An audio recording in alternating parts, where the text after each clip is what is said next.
السلام عليكم ورحمة الله وبركاته. إن الحمد لله والصلاة والسلام على من لا نبي بعده. أما بعد فأعوذ بالله من الشيطان الرجيم. بسم الله الرحمن الرحيم. يعلمون ظاهرا من الحياة الدنيا وهم للآخرة هم كافرون.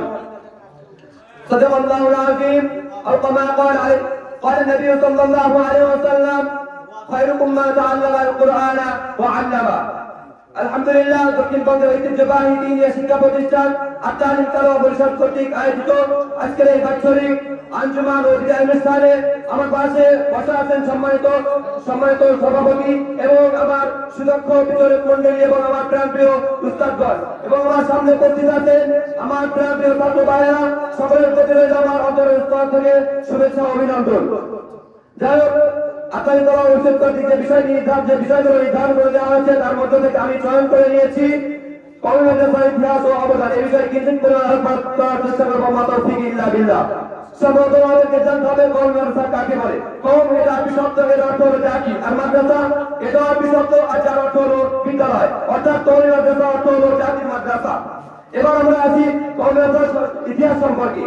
হযরত কাসিম নানুতুবি রাহমাতুল্লাহ আলাইহি 1866 সালে ভারতের দেওবন্দ নামক স্থানে একটি ডালিম গাছের নিচে একটা দারুল উলুম দেওবন্দ প্রতিষ্ঠা করেন এবং সেখান থেকেই শুরু হয় কওমি মাদ্রাসার সূচনা। প্রিয় হাজিরিন, এবার আসা যাক কওমি মাদ্রাসার অবদান সম্পর্কে।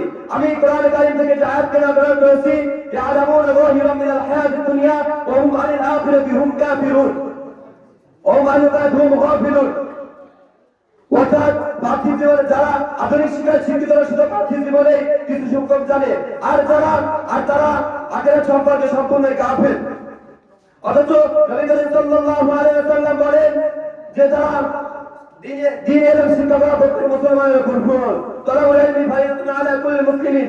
দ্বীন ইলম শিক্ষা করা প্রত্যেক মুসলমানের উপর ফরজ। আর এই ফরজের দায়িত্ব পালন করা হয় শুধুমাত্র কওমি মাদ্রাসাতে। তাই কওমি মাদ্রাসার অবদান এখানে অপরিসীম। শুধু তাই নয়, আজ কওমি মাদ্রাসা আছে বলে মসজিদের ধ্বনি থেকে আজও আজানের মসজিদের মেম্বার থেকে আজানের ধ্বনি শোনা যায়। আজ কওমি মাদ্রাসা আছে বলে এখনো দুনিয়ার মধ্যে তাবলীগ ও দাওয়াতের কাজ চলে। আজ কওমি মাদ্রাসা আছে বলে আর দুনিয়াতে দ্বীন টিকে আছে। আজ বড় দুঃখের সাথে বলতে হয় কওমি মাদ্রাসার এত অবদান থাকা সত্ত্বেও রাষ্ট্রীয় ভাবে কোন কওমি মাদ্রাসার মূল্যায়ন করা হয় না।